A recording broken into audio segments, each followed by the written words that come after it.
వెన్నెల అయితే పెళ్లి చేస్తానన్నారని వాళ్ళ నుండి తప్పించుకొని అక్కడి నుండి పరిగెత్తి పారిపోయి వస్తూ ఉంటుంది. ఇక వాళ్ళైతే వెన్నెల ఎక్కడ ఉందా అని చెప్పి పరిగెడుతూ అక్కడ మొత్తం వెతుకుతూ ఉంటారు. ఇక వెన్నెల అయితే పరిగెత్తుకుంటూ వచ్చి అక్కడ ఉన్న ఆంజనేయ స్వామి బొమ్మ దగ్గరకు వస్తుంది. ఇక వైష్ణవి కూడా అక్కడే అలా కూర్చొని ఉంటుంది.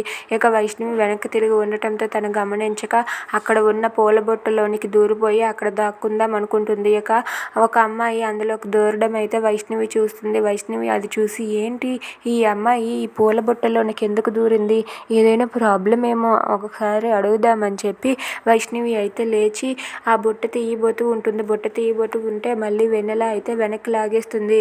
హలో, ఏంటి మీకేమైనా ప్రాబ్లమా అని చెప్పి వైష్ణవి వెన్నెలని అడుగుతుంది. అది విని వెన్నెల అయితే ఒక్కసారిగా షాక్ అయిపోతుంది.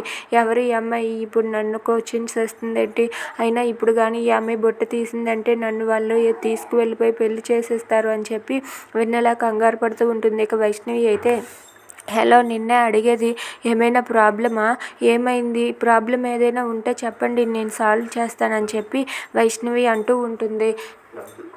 దాంతో వెన్నెల అయితే చెప్పాలా వద్దా అని చెప్పి ఆలోచిస్తూ ఉంటుంది. Please subscribe our channel.